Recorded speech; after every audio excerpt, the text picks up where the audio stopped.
Welcome to Under the Shell, presented by Testudo Times. I'm Brennan Weissel. Sam Jane. And Michael House.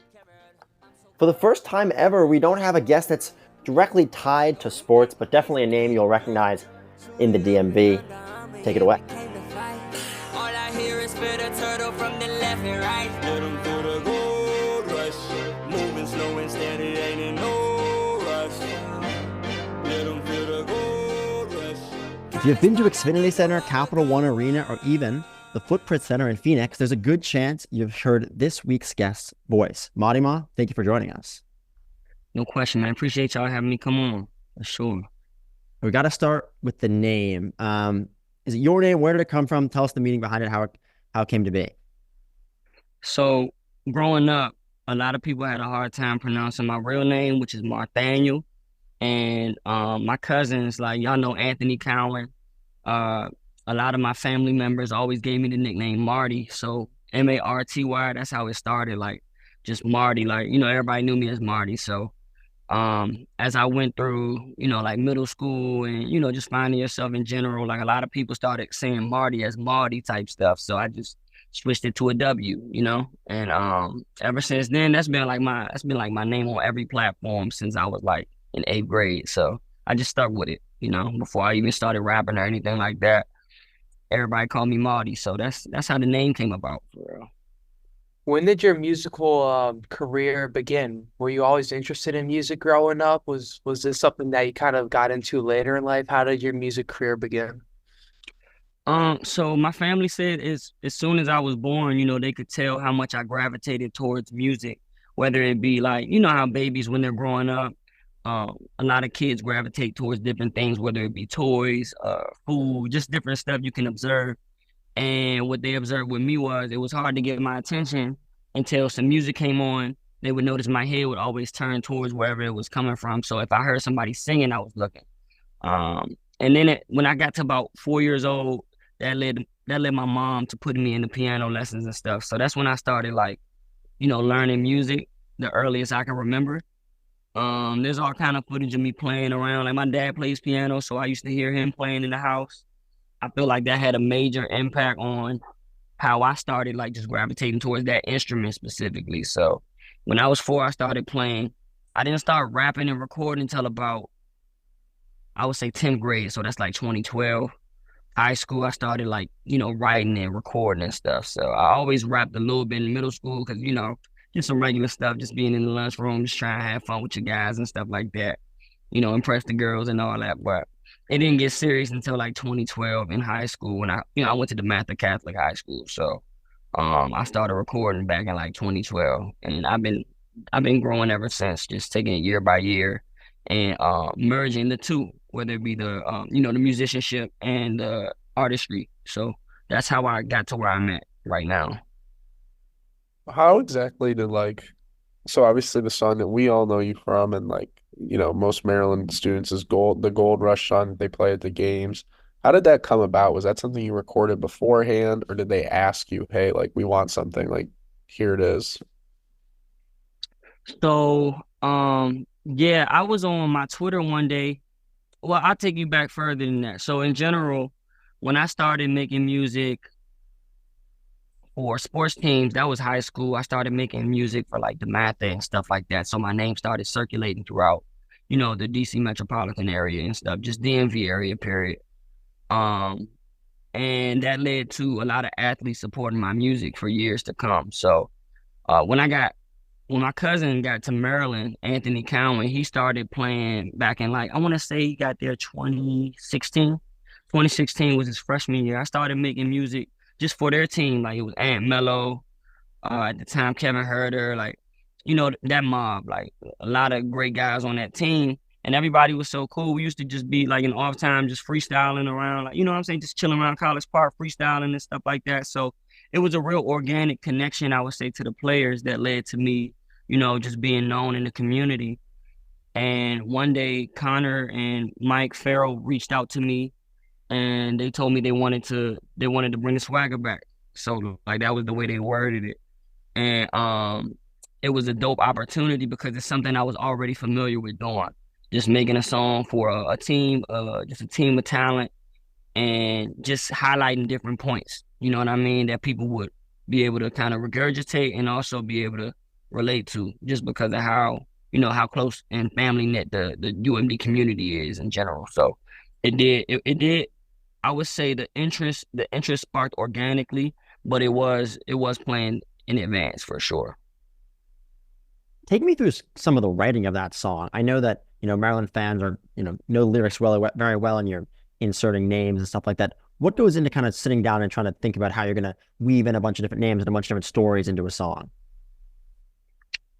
So I know that when I think of a basketball team or just basketball in general, I'm thinking up tempo. You know what I'm saying? You want to make sure that the energy is there.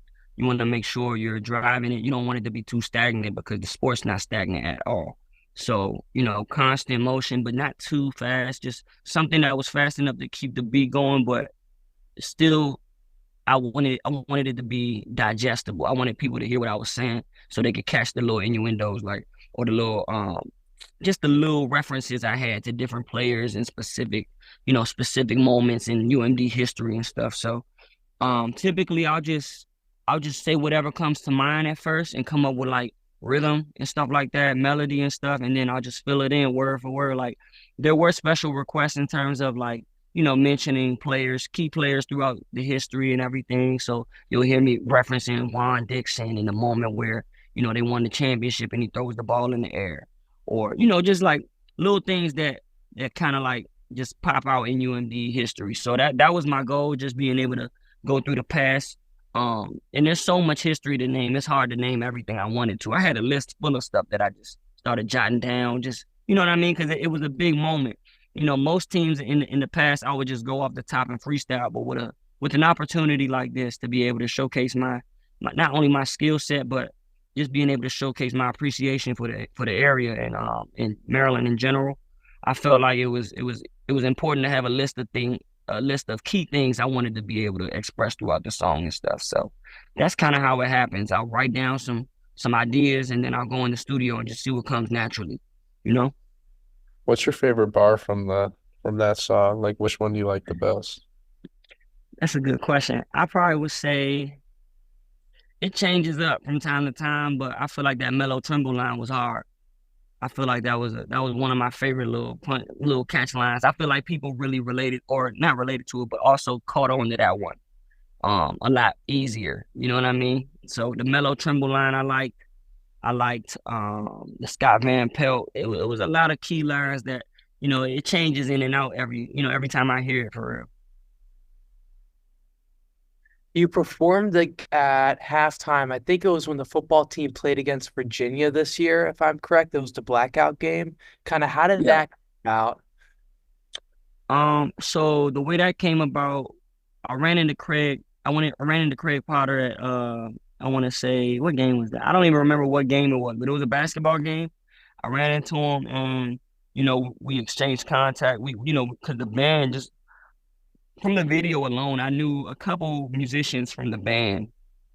So walking through the games, I'll always, the community always shows me a lot of love and stuff. So I stopped by the band to, communicate with them a little bit and take pictures and stuff. And then the conversation kind of just sparked organically, where we just decided we wanted to do something.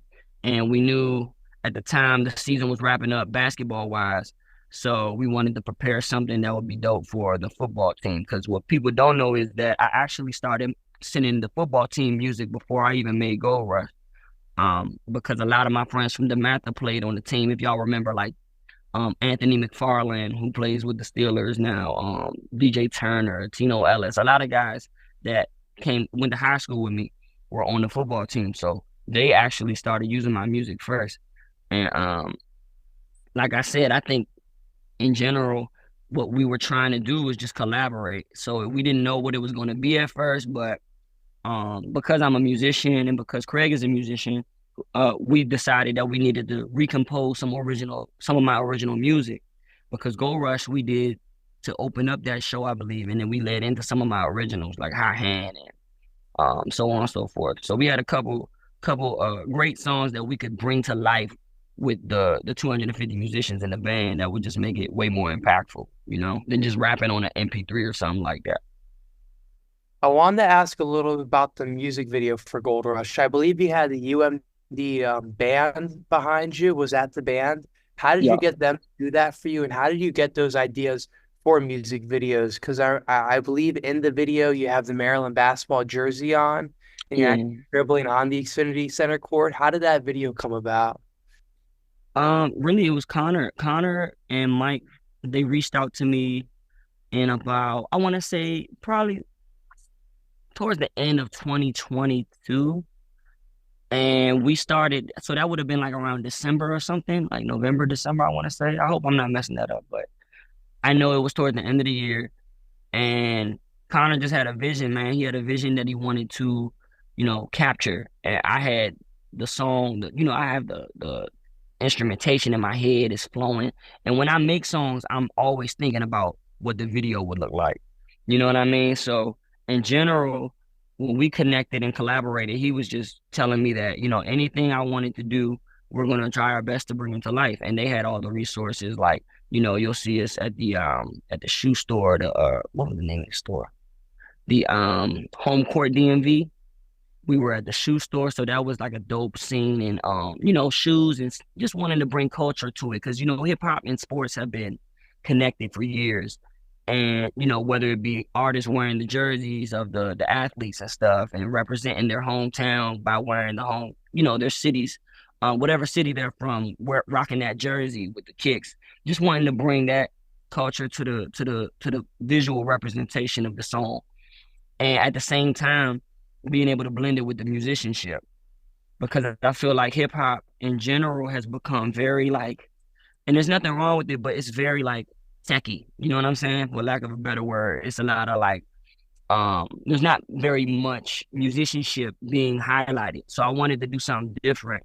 And being that, there was, there's way more artists out here who they would love to do live shows and everything like that, but don't necessarily want to highlight the musicians that, make it happen and make it possible. Me being a musician, I know the sides. I know both sides. So I wanted to be able to bring true musicianship to the project, So that was what the overall goal was, in terms of just blending both worlds in an organic fashion. I wanted to be organic, you know what I'm saying? So I felt like we had to get the real instruments in the in the video.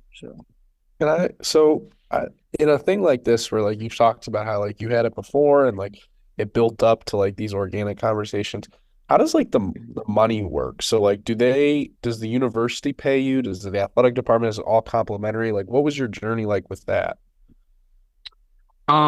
Well, as far as that, I typically don't speak on business. You know what I mean? But what I'll say is that when it comes to working with any institution, you just have to know what it is you're trying to do and how to cut costs. So for example, we were trying to make a very, very like powerful intro for the video and everything. I had some crazy ideas. Like I wanted to be able to get a grand piano in the center of the floor, like in the gym. You know what I mean? But, because of the season and the timing, it was hard to be able to, swing all that last minute, because it wasn't, I feel like we only had 2 weeks to do it. So in general, what we did was we found ways to cut costs, being like, just when it comes to like spending money on videos, one thing I've always learned is that you don't want to overspend, and you really want to find ways to highlight what makes you unique, you know what I mean? Or what makes the song unique, or whatever it is, so that way you can target the audience properly. And in general, Connor was able to shoot the video. I didn't have to come out of pocket to shoot anything. Like I typically pay for my own videos and stuff. The university was able to shoot that for me, as well as, providing access to their facilities to bring it together. You know what I mean? So overall, we really did very well financially, as far as like just cutting costs and getting the most out of it, You mentioned earlier kind of, sending songs to people. What does that exactly mean? Are you, making songs with their names in it and, kind of hyping them up? And then like, do those songs get released to the public? What's kind of the process on those type of projects? Are you referring to the ones I was talking about when Ant was playing and stuff, like the stuff that didn't release? Yeah, exactly. Or like you signed to the football team. Like what's the process on those? How does that work? Oh, okay. So for the music I sent to the football team, those were songs I already had like out. So those were like my own songs that I had a couple lines in there, like maybe like four, like you know how I had the bars where I was referencing players like Melo, Kevin, you know what I mean? And uh, Len Bias. That actually, I'm sorry, I'm all over the place. Len Bias, that was probably my favorite line. That was my favorite line overall. But in general, I had a song. I mean, back to what you were asking me about the songs.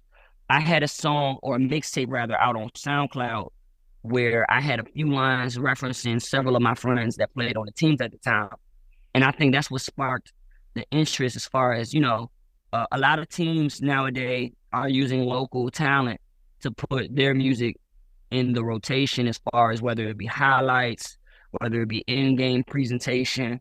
So in general, I was sending music to my friends that, I was making with no purpose in terms of like not no purpose, but no intentions of, being, featured in the actual UMD rotation or anything. So eventually someone reached out. I can't remember who reached out. This was years ago, 2020, I believe, like probably like 2020 when they reached out for the music on the football team. But I would just send them the MP3s and they would just play the music with the highlights and play the music at the games and stuff. So it was real dope how that came about. And as far as the songs I was talking about back when Ant played, I would just make songs and I had more intent with those songs because they were for example like the first Maryland Madness that Ant had when he was in College Park. I made a song for him called Hero that never dropped, but it was just designed specifically for him to walk out at the Maryland Madness. So that if there there's probably footage of that somewhere, but that'll be the only place you hear the song. And I had songs I also made a song for the whole team that year which was called Maryland Madness. And Dion Wiley, very, very, very solid player there who also was a good friend of mine. That I had several lines throughout the whole song, just referencing every player on the team. Again, like just the same formula, different roster. And in general, the way that play turned out, they walked out to it, you know what I mean? But at the time, just the pieces didn't fall together as far as, making an official song for the team. So that would have been back in like 2020, maybe 2019. No, actually that was 2017. Yeah, time flew. Yeah, it's been a while, but I'm glad that we're able to discuss this stuff because sometimes I forget the organic moments that happened that led to this. And so like I said, I think the formula and just learning my process, I got a chance to do that. Like with a lot of my, just a lot of my network being in the right position for me to be able to execute. You know what I mean? So that's how those songs came about and the story behind them and everything. Of course, there's always more details to it. So I'll answer whatever questions y'all have. If you want to dig deeper in them, we can do that. I just got to jog my memory a little bit. Exactly. If you think about kind of just like your experience with Maryland athletics as a whole, growing up kind of before the DeMatha days and obviously before Cowan got here, was Maryland athletics a big part of your life? Were you coming to games, or did it kind of all start once you kind of went to DeMatha and then once Cowan came? It's crazy because like again, my whole family went to Maryland. So like my mom graduated from Maryland. My aunt works there to this day, I believe. So in general, like my uncles, I got all kind of family and cousins that went to Maryland outside of it. You know what I mean? So in general, we always went to the games. We will always be up there playing pickup, like in our rec center and stuff. So it's always been a part, and we just never knew. I didn't know Ant was going to go there. So when he went there, I definitely got way more in tune with the community and everything like that. But just in terms of like meeting his teammates and meeting, just students on campus and stuff. So outside of that, though, growing up, my first game, I would say my first college basketball game was a Maryland versus, I want to say Virginia. I want to say it was Virginia. And that was like one of my friends at school just had a birthday party. She wanted to have it at Maryland. She liked basketball, you know what I'm saying? So I went to Robert Goddard French Immersion, which is like right next to Duval High School, in Seabrook, Maryland, or Lanham, whichever one. But essentially, that was my introduction to college basketball, period, like in person at least. You know what I mean? Like I always loved the sport. So Maryland basketball has always been something that I look forward to watching even before, like back when DJ Strawberry was playing and stuff. So I definitely have been in sync. I would say in tune with the Maryland community for years, and it was beautiful to see my cousin do what he did at the school for 4 years, and it's just a beautiful thing to be able to see it all come together like that. Yeah, absolutely. And then in terms of seeing it all come together, I know that Gold Rush song that we all know so well got released last year, and you've been going around the country doing some other stuff. Like, where do you kind of see yourself going? Do you think you're gonna, go back a little bit and do more of the songs with specific players in them, or do you, other types of music? Where do you kind of see yourself going? Well, for me, the angle has always been to present not only, like I said, the musicianship on the piano, as well as my artistry, and merge it. Because you see artists like John Legend and Alicia Keys, those type of artists build very like long-term, like sustain long-term careers. And I feel like with the talent I possess, that's my end goal for sure, to be able to bring that vibe to hip hop, because I feel like we've never seen it done before. And so that's my end goal.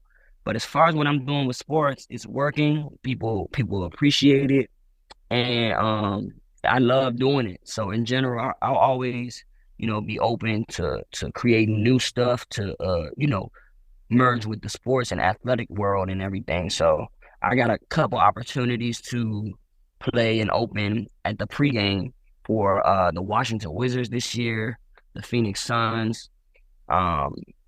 Man, I got a lot of opportunities to be able to do it. So it's a beautiful thing, being able to take what you've already created and make a structure that works for not only, the people you intended it to work for, but people you didn't even think needed it. You know what I'm saying? Like, I never thought the NBA was going to be in a position where they would love, you know what I'm saying, because it's like the NBA could pick anybody for real. They could get Lil Baby to come out. They could get, you know what I'm saying? They could get Lil Baby to come in and do it. They could get whatever big rapper, big name artist you could think of.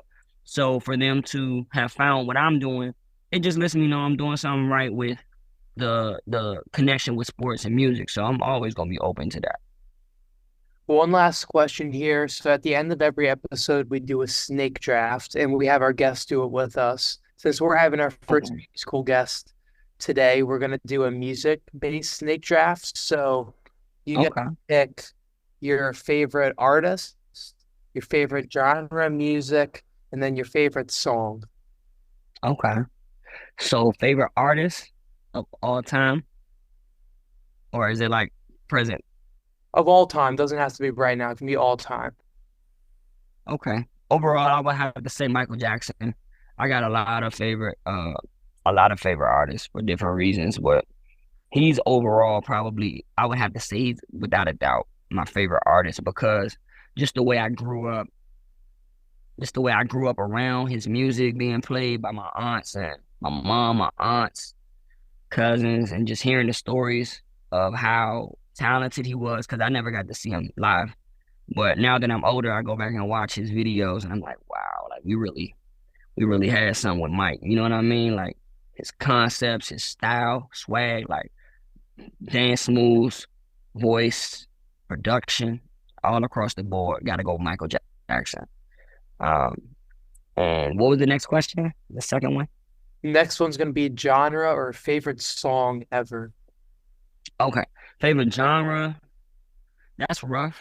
That's hard for me, because like, I would say my favorite genre overall, probably R&B. I would say R&B for real, because I love hip hop. Don't get me wrong, I love hip hop.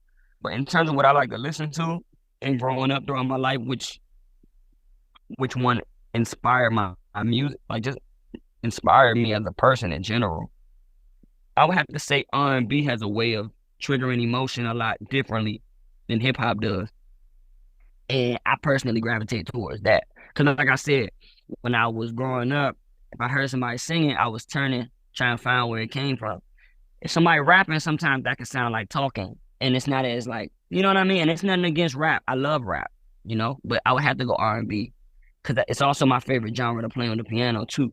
So, it's hard. You can't really play every lyric that a rapper is rapping on a piano. You know what I'm saying? Because as far as tone-wise, pitch-wise, it's just not as melodic.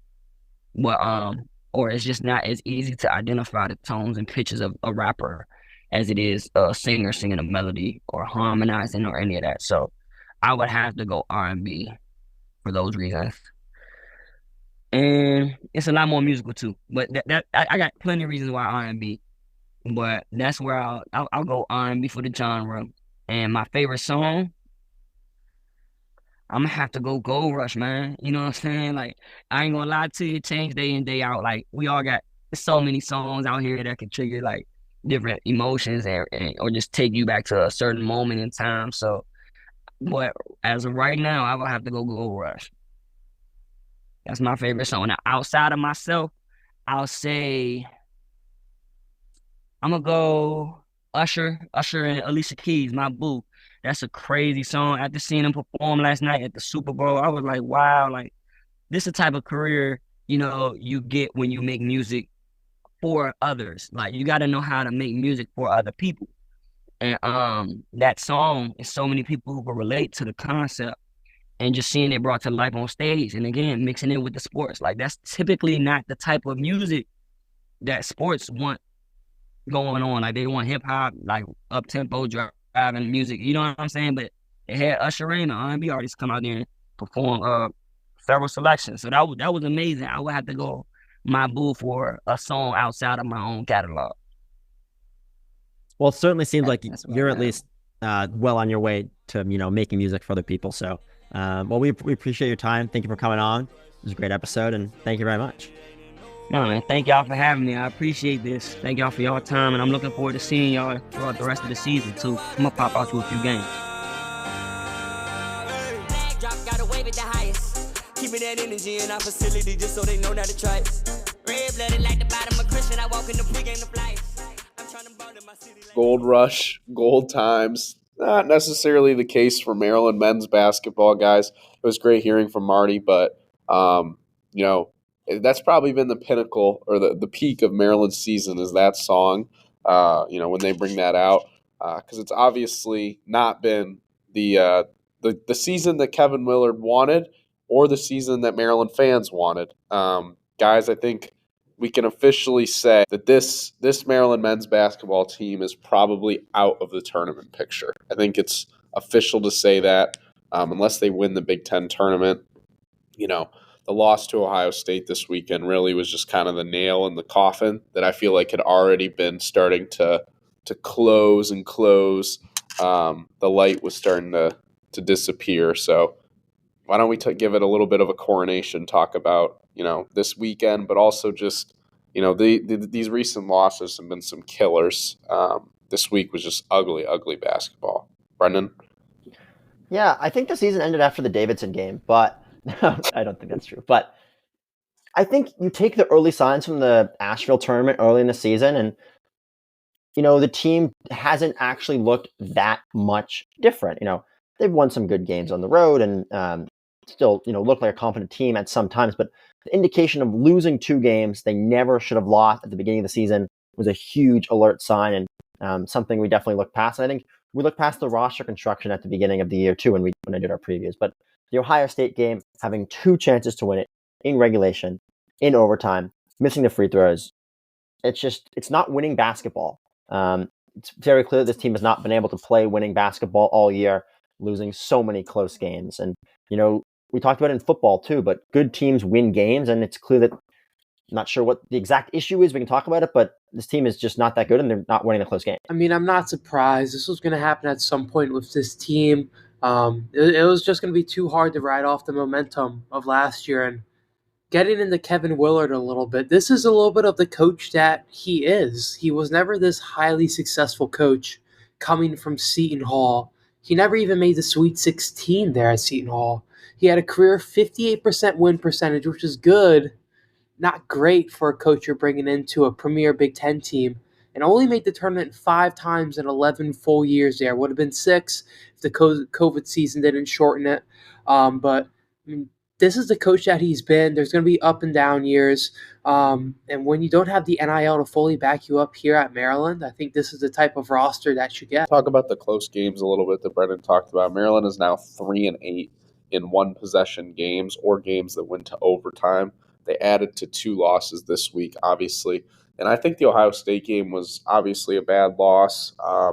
Just said obviously twice, but a tough loss for them. But the Rutgers game, I think, really just kind of put everyone in this has been a terrible season mood, because the offensive display, I know Rutgers is like the second best defense in the country according to Ken Pom, but no matter how good a defensive is, to shoot as poorly as Maryland did and to walk out of a home game that you had to win, must-win game, and play that piss poor on offense was disgusting.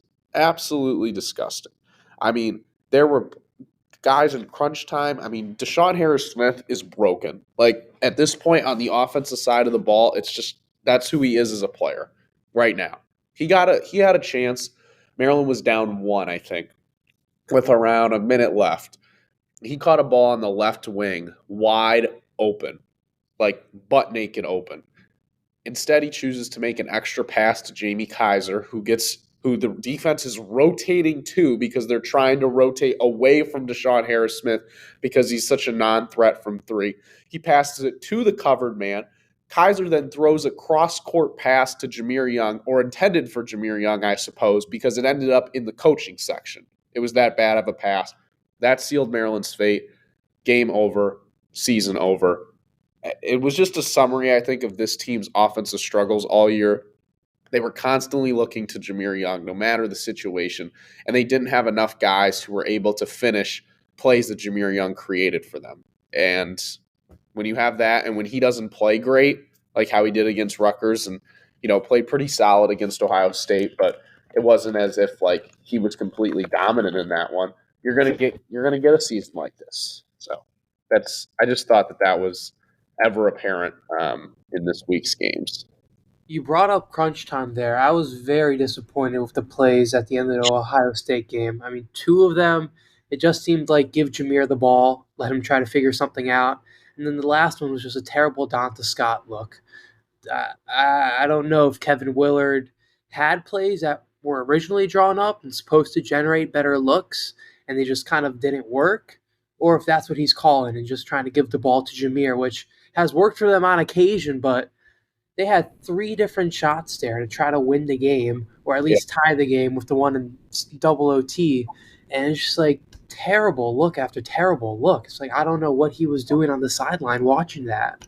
That was what happened in the Rutgers game too. I mean, possession down the wire. I think Willard said they expected Rutgers to play man. They came out in zone. Jameer got triple teamed. So they had to you have to pass it up to Donta Scott, who has to hoist a contested fadeaway 3. And I get that a team can confuse looks and play really good defense down the stretch, but 2 straight games where it's one possession, you have to draw something up on the chalkboard on the whiteboard, and that's the best shot you can get.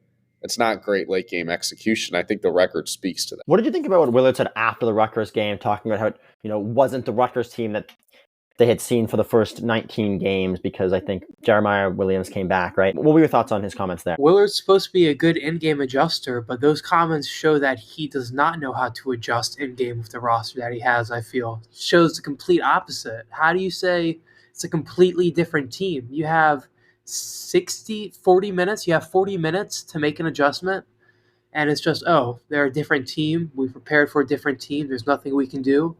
It's just a lousy excuse. Yeah, I kind of agree with Mike there. I think that obviously injuries matter, but you commit 15 turnovers, I mean, and it wasn't like, let's not act like Rutgers was some dominant offensive team either, okay?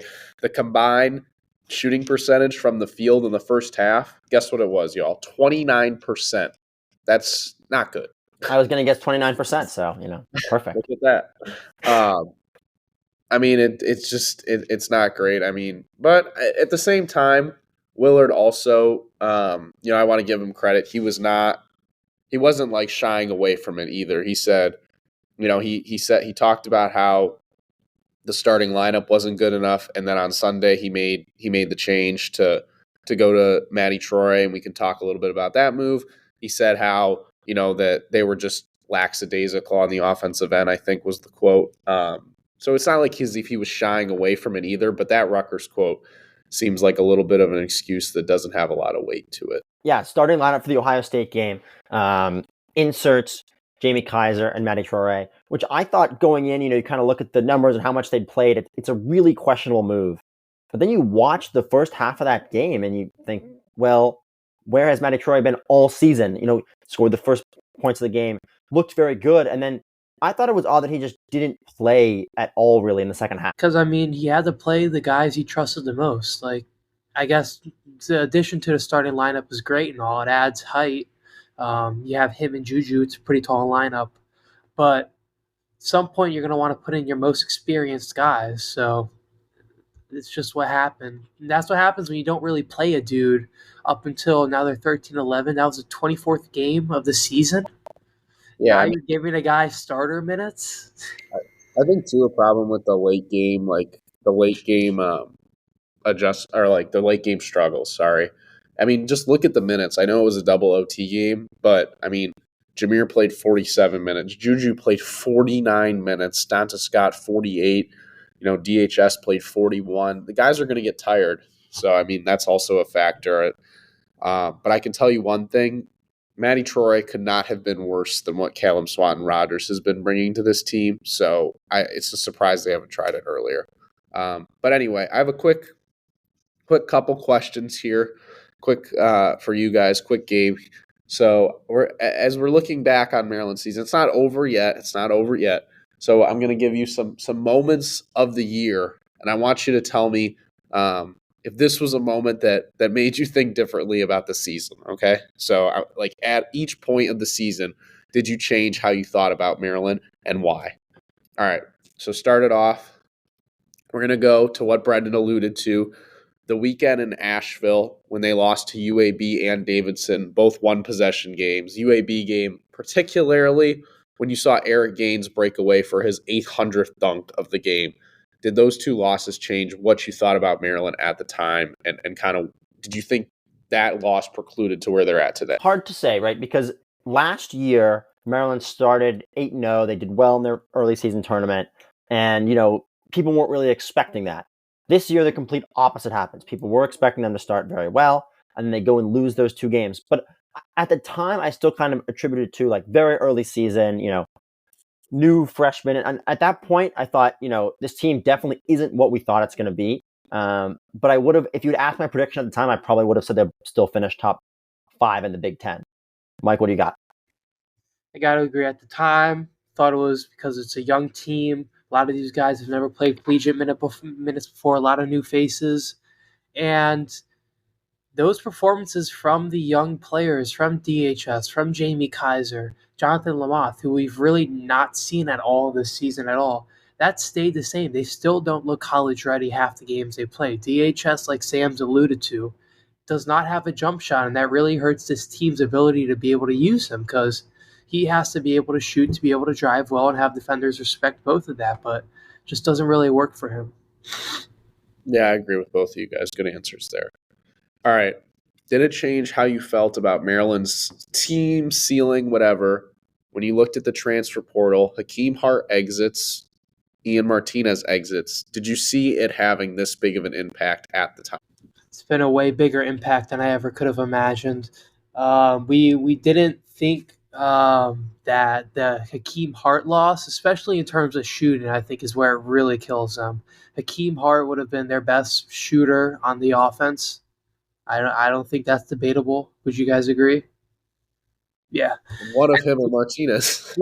Ian Martinez probably would have been just as good of a shooter, would have been third, maybe even second scoring option. Have, three-headed monster of Martinez, Jameer Young, Juju, pretty formidable duo. You wouldn't have to rely on Donta Scott to do as much scoring as you're relying on him to do, which he's pretty inconsistent at as well. You asked at the time, Sam. At the time when Maryland lost those two players, Ian Martinez last year didn't really, you could agree, Yeah. He played a good amount of minutes each game. He was a staple. That people knew his name. He was on the roster. He scored. But at the time, none of us could have ever expected that. Pre-game dunks. That was his thing. That was about it. But no one could ever have expected the type of tear he'd go on. And so I think at the time, Ian Martinez, I would have said, not that big of a deal. Hart, on the other hand, I was a believer that this team without Hart was still going to be good. And I think, you have to assume he left because of money and such. And he did that weird thing where he declared for the NBA draft and then it was pretty obvious he wasn't going to go and then transferred. But at the time, I thought it was a decent sized loss, but still I had been looking at the freshman Maryland was bringing in and considering who I thought was going to be the next man up, I really wasn't that concerned. And so I would say at the time, once again, I didn't think looking at this team as a whole, there was going to be that big of an impact. And I figured they'd have a pretty similar season to the previous season. Sam? Yeah, I agree. I think we talked. I've always been on the Keem Hart train, but I think that transfer, unless he's getting a bag, that was a loss for both sides because he's played. I mean, he's played more, but he's averaging the least amount of points he's had in the past 3 years. He's playing around 20 minutes a game. Here, he'd be a 35-minute a guy, second option on this team, I would say. So I think that was a loss, and I think that was Willard's biggest mistake was not making sure he stayed around. All right, back to the actual season. You look at it, a road win at UCLA. Jameer scores, an absurd amount of points. We're thinking that's part of a 5-game December win streak. Did you guys think that Maryland was back on track at that point? This is a tournament team again. We're kind of feeling the good vibes. I would say no. I mean, UCLA was other than the fact that they came into College Park last year and destroyed Maryland. Not considering that, if you looked at what UCLA was at a team at that time, they were pretty awful and they were worse than Maryland. And that actually showed during the game. Jameer Young went crazy and, there was a lot of hype around that game just kind of because it was a revenge game for Maryland. But I think knowing the team that UCLA was, that game really wasn't that big. And then Mike, I would agree. But for you, I got one more question. They go and win at Iowa. The Jameer Young, game winner. I think we were talking after the game this guy's having a player of the year candidate season. Less so on Maryland's season and more so on Jameer. Did that moment kind of certify him as an all Big Ten first team player and potentially an All-American, or has that changed in the last weeks where he's kind of struggled a little bit? By far, his individual performances make him deserving of any accolade that you can think of at the end of the year. For all these all Big Ten, All-American teams, he's deserving of all of it. I think the bigger question is, where is Jameer's legacy at Maryland following this season? Because 1,000 points in 2 years, that's quite an incredible thing, but all he has to show for it is one NCAA win and nothing in year 2. It was honestly, when we look back at it, we're going to call year 2 a disappointment. So where do you guys think his legacy lies? Yeah, I think that's a question for after this season, kind of when he leaves. But real quick, I would say it probably just falls in line with the great Maryland point guards and below the Cowens and the Trimbles. But right there, I mean, the guy's been amazing for 2 years. His story's pretty cool. But I also think transferring kind of, maybe less so in today's college basketball, but it kind of reduces your legacy per se because fans don't get to watch you grow and evolve and, start from even a Donta Scott, right? Fans have known him for 5 years, maybe good or bad, but they've seen him kind of grow and mature as a player. With Jameer, he came in and he was ready to go. Obviously, he's taken steps, but he's been good since day one. So I think he's right in line with the Cowens and the Trimbles, just not necessarily at their point as a peak of a player. And I think you'd have to say if you put Jameer Young on the team that Cowan had and Cowan on the team Jameer Young had, their legacies are probably flipped. So it's hard to say. Yeah, looking ahead for men's basketball, 3 games, won the night this podcast releases against Iowa, Illinois, Wisconsin. The beginning of the season, we probably would have said, well, this is the stretch where they got to secure a top 5 seed or top 4 seed in the Big Ten. And now it's not that. These games matter, but they really only matter for getting prepared for the Big Ten tournament. And we'll preview those next week and we'll look back at them as well. Yeah, there's not really much to say, I don't think, other than, they obviously they win all 3. Maybe we can have a different discussion, but that seems so unlikely that It's not even worth talking about. Another team, though, that actually has a legitimate path to the NCAA tournament is the women's basketball team. They won against Illinois on Sunday after beating Rutgers on the road Tuesday. First consecutive road wins of the season for the Lady Terps. Mike, this team, I think, is putting something together a little bit. The turnovers were bad yesterday at Illinois, but they just look like a much more cohesive unit, I would say, overall. The defense has played much better, albeit against some worse competition. It was a lot of what we pictured this team being preseason, with them playing by committee, getting a bunch of contributions across the board. You had 3 different players yesterday with double-doubles. Lavender Briggs also added 15 points. A lot of contributions to go around there, but I'd pump the brakes a little bit about the NCAA tournament. They still got some tests ahead of them. They got away matches at number 14, Indiana, number 5, Ohio State. They also got Penn State coming to College Park this Sunday. Same Penn State team that absolutely blew them out back when they were at home earlier this month, I believe it was. They can only reach a max amount of 19 wins in the regular season. I don't think they're going to reach that. I think, being realistic here, they're probably going to get around 16, 17 wins. Is that enough regular season wins to get you into the tournament? I'm not sure. And they don't have a win against the currently ranked team on their schedule. As in, they played them when they were ranked. That's how it's tricky because Syracuse is ranked right now. When they played them, they weren't ranked. View it as you will. Yeah. You know what you can do to find out about Maryland's tournament chances? You can go to the Diamondback and read my recent piece because I did exactly what Mike and I are talking about right now. Kind of looked at, what their path is. And, since the piece is out, we can talk about it a little bit. When you look at this team overall, right now they sit, according to ESPN, Maryland is the first team out of the bracket. So they are right on the bubble, like literally the first team out of the field. When you read ESPN's little section, Maryland, it's right on the bubble. They have a good chance though because George Mason and Minnesota, who they beat this year, both are a part of the next 4 out. So if either those teams keep winning, then it boosts Maryland's resume, and if they lose, it just creates more gap for them. When you talk about the win total, I agree, Mike. I think that overall their win total is a big hole, but at the same time, it has happened in the past. In the past 5 years, one Big Ten team has made the tournament with a sub 500 conference record. That was Indiana. And if teams win 9 games in the conference, it definitely goes up. So if Maryland wins the rest of their games against the non-ranked teams, so like you said, huge game against Penn State on Sunday. That probably, I want to say, I hate being dramatic, but Brendan, it feels like this is kind of their season. Like if they win this game, they have a good chance. Lose, you're probably done unless you win one of those road games. So that's a massive game. But you win that, you beat Wisconsin, you beat Rutgers again. They go to Minneapolis, man, and they're going to have a chance. That's all I got to say. I like that data journalism there, Sam. That was a good analysis. Thanks for bringing that onto the podcast. And I do have to respect the self-plug. With all that being said, very quickly, before we move on, talked about last team out, right? To me, that means I think they'll make it because I think they're going to finish well in the Big Ten regular season and the Big Ten tournament.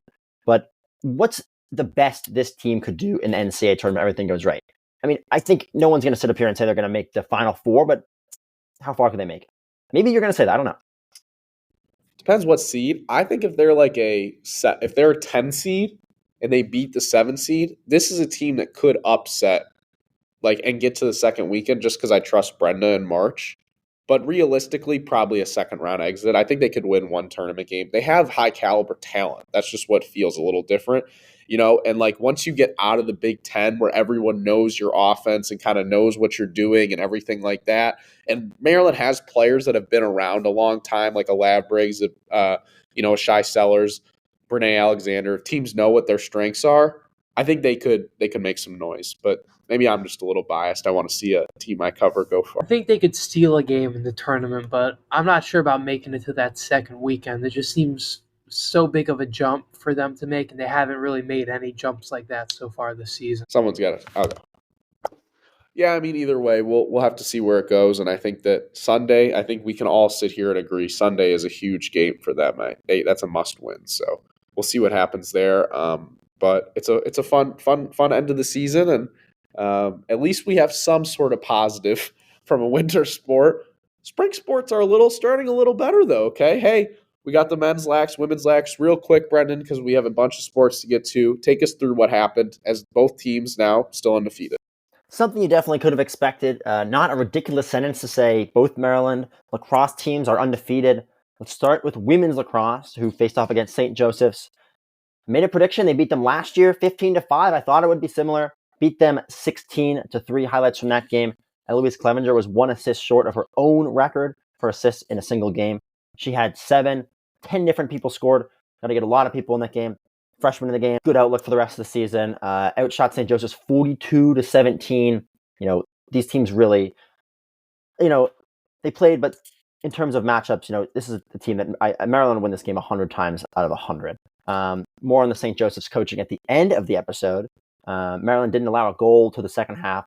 But now, looking forward, Maryland rematch game from last year, going back to Syracuse. Maryland's ranked 9th. Syracuse is ranked 5th, but they're 0-1. They lost to first-ranked Northwestern. Syracuse had a very strong team from last year. Made it to the Final Four. Lost to BC by 1 goal. This was a team that could have made the finals.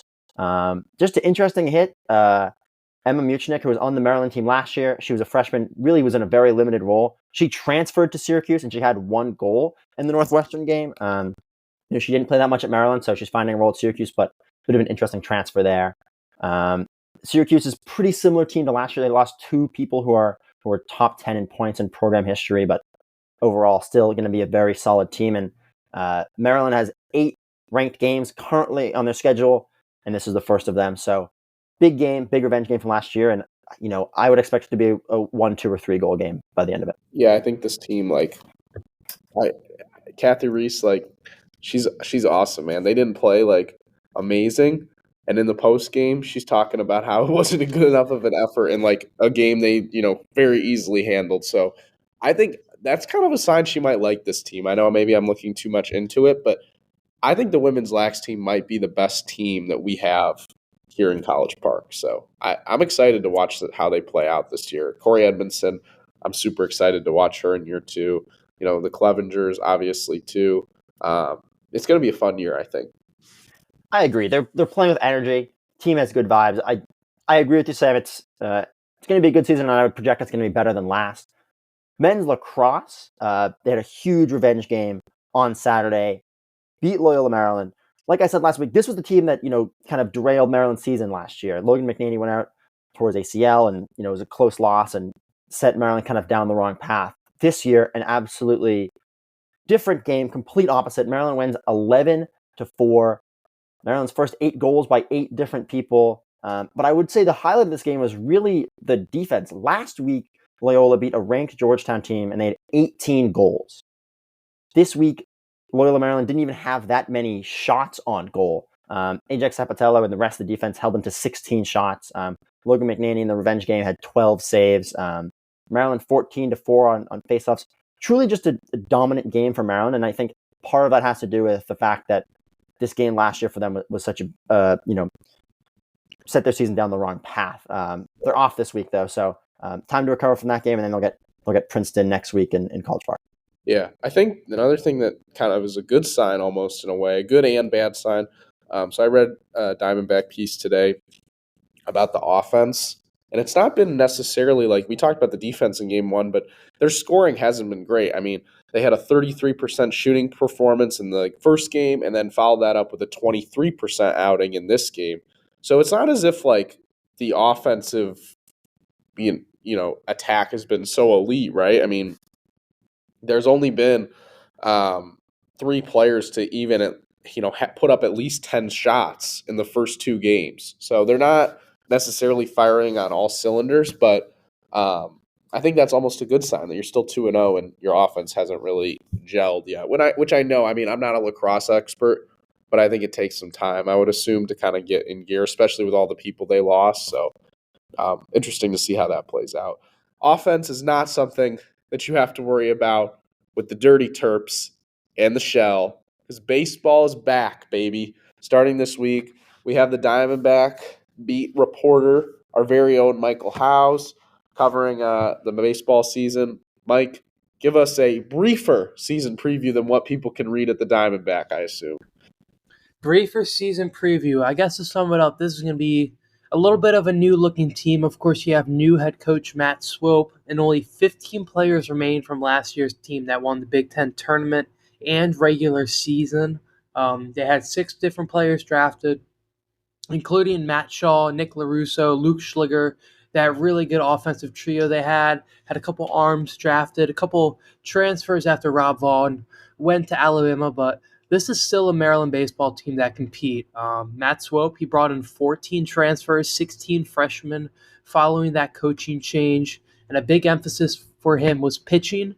Pitching had the 4th worst ERA in the Big Ten last year, so he brought in 8 different new transfer pitchers. Probably going to see 6th-year starter now, or 6th-year pitcher Kenny Lippman take the mound for Friday nights for them. Probably going to see a lot of those transfer arms come out of the bullpen. One of them, Logan Coaster, I believe, is going to be another weekend starter for them. And then offensively, a lot of the contributors from last year are still there. They got Elijah Lambros, who's going to be starting in center field for them. Kevin Keister, captain, senior captain, shortstop.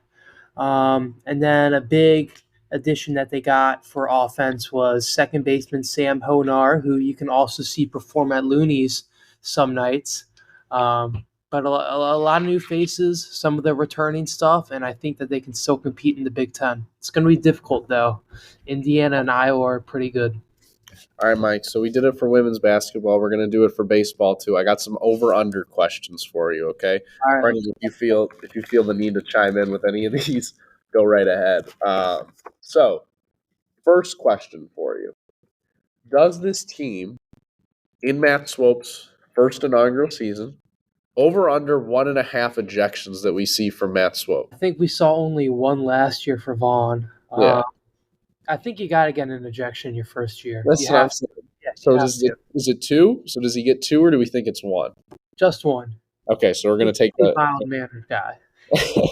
Yeah, that's what I kind of want to know, what his persona is like, because I kind of like a little fired up coach, but you got to keep your cool. Okay, next question. Last year's team had with players of at least around what should we set the guideline at? We'll say at least 100 at bats. Last year's team had 5 guys finish with averages above 300. Now, I don't think that it's going to be that high, but if I set the number at 3.5 players to finish with an above 300 batting average, what number are you taking? What number did you say it was? 3.5. Last year was 5. Keister, Hakopian, Schliger, Shaw, LaRusso. So they got Hakopian back, they got Keister back, so that's 2 of them. I think Elijah Lambros gets it this year, and I think one other player will get that, whether it be Sam Honar from Iowa, whether it be Chris Hakopian at third base, freshman who was Maryland Player of the Year, or whether it be Alex Calarco, their designated hitter. I think 4 people will be able to get that. Okay. All right. I like that. I feel like that was a good number, was it not? Yeah. Okay. That was a good number. All right. Next question we got for you. So we know how much the pitching kind of struggled, right? I think that wasn't a surprise. The team ERA finished, I think, at like 5.97. And that was with Savicle, who had a tough year, Nick Dean and McCoy. This season, though, seems like it's going to be more by committee. And this is not an over/under question, but does this team have a true ace by the end of the season? And if so, who is it? I don't know if they're going to have a true ace by the standard of having a guy who knows going to have an ERA around 2 or so. I don't know if they have that despite all the additions, but I can tell you that they're going to rely pretty heavily on Kenny Lippman. He's going to be that Friday night guy. He's going to be the guy pitching the big games if they make the regionals, pitching the big games in the Big Ten tournament if they're one of those teams that make it. Okay. All right. So last year, this team finished obviously at the top of the Big Ten. This year, it's going to be tougher. In conference, do they finish higher or lower than 3.5 conference standings? Higher. So, like, worse or better, I guess is a better way to phrase it. I think they can finish third. They can Okay, so you're gonna put them third in the conference. Okay. Mhm. And then my last question to you is last year's team, for as talented as they were, not necessarily a team full of young players, right? Like there wasn't a lot of freshmen that really, had a great year. But this year's team, I know you're high on Chris Akopian. Does Chris Akopian or another player compete/win Big Ten Freshman of the Year? They got a trio of them. I think that could be in contention for it. Outfielders Braden Martin and Jordan Crossland. I also think that they could have big years. Chris Akopian, like we said, Maryland Gatorade Player of the Year in high school.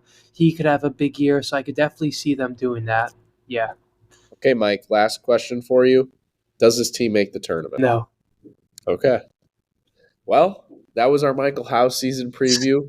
The other diamond is softball. Just real quick on them because they got their season underway this past weekend. Did not get to go to Mexico, which I got to cover last year. That was a much better location for them, but they did have a strong start.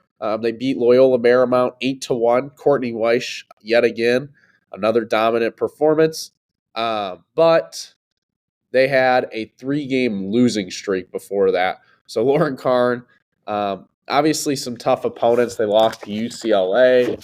That who's obviously always a perennial opponent, always generally pretty good. But they also lost to CSUN and they lost to Loyola Marymount at a certain point. So 2-3 on the season in California, but they have some easy games coming up. They play Syracuse this weekend though, so that's kind of like a D1 opponent that they can hold themselves up to.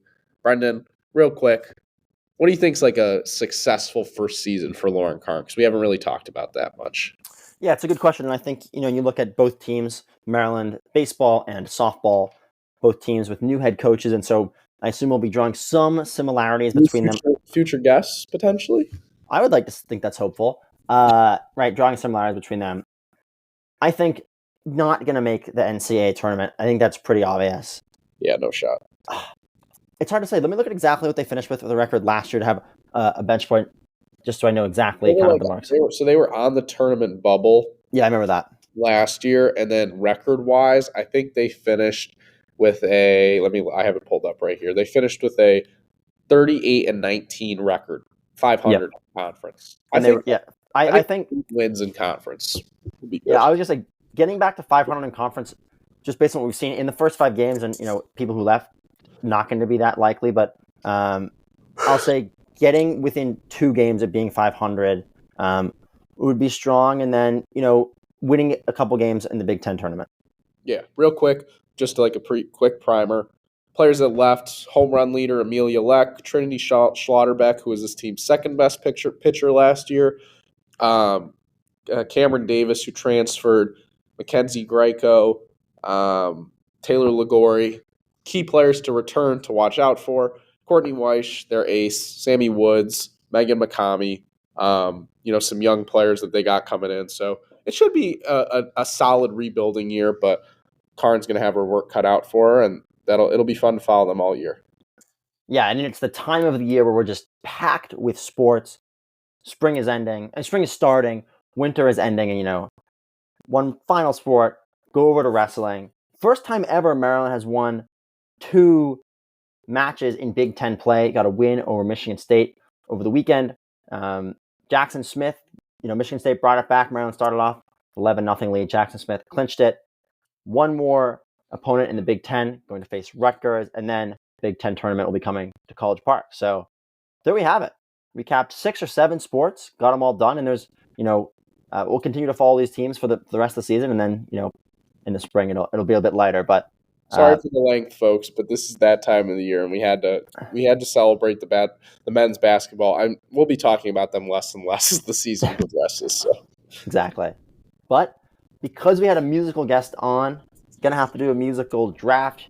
He gave us his picks. Mike, go for it. All right, so we're going to have a genre, an artist, and then a song for this draft. So I guess I'll go first. I'm going to take the artist. I'm going to take what's arguably the greatest artist or group of artists of all time, the Fab Four, the Beatles. I can go next. I'm gonna take a genre. I'm gonna go Noah Kane for Brendan. So no, not going. Solid pick. I will go with genre. I'll go with country. And then snake draft, obviously. For song, I will go with "Run This Town" by Jay. I thought you were gonna go Usher to celebrate the celebrate the Super Bowl. I'll go with my song. I'm gonna take "Ain't No Mountain High Enough" by Marvin Gaye. Love that song. All right, I'm going to take, actually, it doesn't matter who I'm going to take. I go again. I'm going to take song. I'm going to take Thriller by Michael Jackson. And then for genre, I guess it's a subsection of yours a little bit, Sam, but I'm going to take Chipmunk Soul rap when they speed up the sample behind them and it sounds like the chipmunk, kind of like College Dropout type music. Sure. Can I do that? Yeah, That's sure. an unreal pick, but I don't care. Brendan, I thought that was That's Brendan's. a Brendan pick. Yeah, exactly. All right, I will take my artist next, and I'm going to, Michael Jackson's a hard one, but I will go. I'll go Michael Jackson. I like his music. King of Pop. I respect it. I'll finish out the draft with a group that no longer exists. I'll go with Florida Georgia Line. Big part of my childhood and country music. Kind of sticks with my theme a bit. So I didn't know you were such a big country. I knew you liked country, but I didn't know it was like number one for you. no, it definitely is. Okay. That's for our other podcast. We have another podcast just about music. No, I'm kidding. What? What's your country karaoke song? Probably a Morgan Wallen song. Maybe "Wasted on You." Too angry. No, but I don't know. I could put something together. I can never put together a Terrific Terp. So let's hear that one. So she was kind of already mentioned, and I kind of alluded to it. So we'll see if you pick up on it. But this Terrific Terp was the opponent for Maryland women's lacrosse this past week. Alex Keogh now serves as the head coach for St. Joseph's women's lacrosse, but she was a crucial piece at Maryland from 1997 to 2000. During that time, she was the goalie who helped Maryland win 4 consecutive national champions. She never lost a national championship at her time at Maryland. Pretty wild stuff. Those accolades helped her win 3-time All-American and 2-time NCAA Goalkeeper of the Year. When she ended her career, she was the ACC's all-time leader in saves. From 1997 to 2005, she played on the U.S. women's national team and was an alternate for the 2005 World Cup team. She finished out her playing career in 2009 on Ireland's World Cup team. Right after college, she was an assistant coach all around the country at 5 different schools from 2000 to 2013, including the year after she graduated Maryland in 2001, where they once again won a national title. After that, she bounced around coaching some high school teams, coaching the Canadian national team, finally landed as a head coach at St. Joseph's, where she is in her 10th year. So far there, had a pretty decent start and finally reached the NCAA tournament in 2022, her first time as a head coach. She's a member of the Maryland Hall of Fame, the ACC 50th anniversary team, and the NCAA 25th anniversary team. And most important, she's this week's Terrific Terp. There's a bunch of connections. I heard it, when I was talking with some people about the St. Joe's coaching staff with Maryland. Like almost all the assistants are from Maryland too, which is kind of crazy. But cool timing, cool Terrific Terp, and that was a fun episode, guys. A lot of sports, and we got to them all. So I hope you enjoy the interview with our fabulous guest, and hope you got to listen this far through. If you did, you can find all of our socials at Under the Shell, where you can listen to all the episodes. We'll have some very fun ones coming in the future, including a very big guest in the coming week, someone who we mentioned in today's episode. And then other than that, Instagram, Twitter, Under the Shell. Find us at Testudo Times website, Apple, Spotify, wherever you get your podcasts. From the three of us, enjoy the almost college basketball tournament season. Thank you. Have a good night.